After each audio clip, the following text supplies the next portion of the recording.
ಆರೋಗ್ಯ ಚೆನ್ನಾಗಿದೆ. ಬಂದವ್ರಿಗೆಲ್ಲೂ ಕೂಡ ಎಲ್ಲ ಚರ್ಚೆ ಮಾಡ್ತಾರೆ.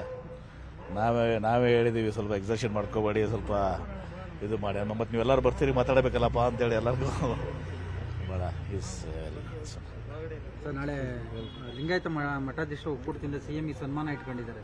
ಅದು ಬಸವ ಸಂಸ್ಕೃತಿ ಅಭಿಯಾನ ಏನು ಪ್ರತಿ ಜಿಲ್ಲೆಗೆ ಅವರು 30 ದಿನಗಳ ಕಾಲ ಎಲ್ಲ ಜಿಲ್ಲೆಗೆ ಭೇಟಿ ಕೊಟ್ಟು ಅಭಿಯಾನವನ್ನು ಮಾಡಿ ನಾಳೆ ಇಲ್ಲಿ 10 ಗಂಟೆಗೆ ಪ್ಯಾಲೇಸ್ ಗ್ರೌಂಡ್ನಲ್ಲಿ ಇವತ್ತು ಅದನ್ನು ಬಸವ ಸಂಸ್ಕೃತಿ ಅಭಿಯಾನದ ಒಂದು ಕೊನೆಯ ಕಾರ್ಯಕ್ರಮ ಇಲ್ಲಿ ಆಗ್ತದೆ. ಎಲ್ಲ ಲಿಂಗಾಯತ ಸ್ವಾಮಿಗಳ ಒಕ್ಕೂಟದಿಂದ ಅದನ್ನು ಮಾಡಿದ್ದಾರೆ. ಮುಖ್ಯಮಂತ್ರಿಗಳಿಗೆ ಅವರು ಗೌರವಿಸುವಂಥದ್ದನ್ನು ಕೂಡ ಮಾಡ್ತಾರೆ.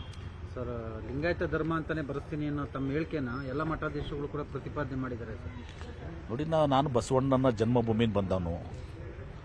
ನನ್ನ ತಂದೆ ಸರ್ಟಿಫಿಕೇಟು ಲಿಂಗಾಯತ, ನಮ್ಮ ಅಜ್ಜನ ಸರ್ಟಿಫಿಕೇಟು ಲಿಂಗಾಯತ, ನನ್ನ ಸರ್ಟಿಫಿಕೇಟು ಲಿಂಗಾಯತ, ಎಲ್ಲರೂ ಲಿಂಗಾಯತರೇ ಏನ್ರಿ. ಹಿಂಗಾಗಿ ನೀವು ವೀರೇಂದ್ರ ಪಾಟೀಲ್ರು ಲಿಂಗಾಯತ್ತು ಸರ್ಟಿಫಿಕೇಟು, BD ಜತಿಯವ್ರದ್ದು ಲಿಂಗಾಯತರು. ಯಾರ್ಯಾರು ಕೇಳ್ತಾರೆ ಹೇಳ್ರಿ, who is who of Karnataka. ಎಲ್ಲರ ಸರ್ಟಿಫಿಕೇಟ್ ತೊಗೊಂಡು ಗೊತ್ತಾಗ್ಬಿಡ್ತದೆ ಯಾರ್ಯಾರು ಏನೇನು ಸರ್ಟಿಫಿಕೇಟ್ ಅದಾವ ಅಂತೇಳಿ. ಈಗ 2002ರಲ್ಲಿ ಆ ಒಂದು ತಂತ್ರಾಂಶದಲ್ಲಿ ಅದನ್ನ ಪದ ಸೇರಿಸಿದ ಮೇಲೆ ಈಗ ಹಿಂಗೆಲ್ಲ ಇದು ಆಗಿದಾವೆ. ಹೆಂಗಿದೆ ಎಲ್ಲ ಜಿಲ್ಲೆಗೆ ಪ್ರವಾಸ ಹೋಗಿದ್ದೀರಲ್ಲ, ರೆಸ್ಪಾನ್ಸ್ ಆಗಿದೆ ಸರ್? ಹಂಗೆ ಬರೆಸ್ತಾ ಇದ್ದಾರೆ ಸರ್? ನಾನು ಅದ್ರ ಬಗ್ಗೆ ಇಲ್ಲ, ಜನ ತಮ್ಮ ಇಚ್ಛೆಗೆ ಬರೆಸ್ತಾರೆ. ನಾವು ಯಾರಿಗೂ ಕೂಡ ಒತ್ತಾಯ ಮಾಡಿಲ್ಲ. ಎಲ್ಲ ತಮ್ಮ ಇಚ್ಛೆ ಅನ್ಕೊಂಡು ಹೋಗಿ ಬರೆಸ್ತಾರೆ. ಫ್ಲಡ್ ಇಂದ ಹೇಗೆ ಸರ್?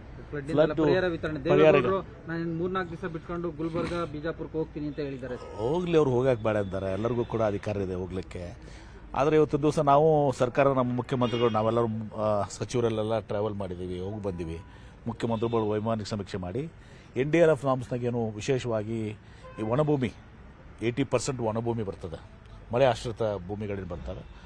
NDRFನಾಗ 8,500 ರೂಪಾಯಿ ಬರ್ತದೆ ಪರ್ ಹೆಕ್ಟೇರ್. ನಾವು ಕೂಡ 8,500 ಕೂಡಿಸಿ 17,000 ಕೊಡ್ತಾ ಇದ್ದೀವಿ.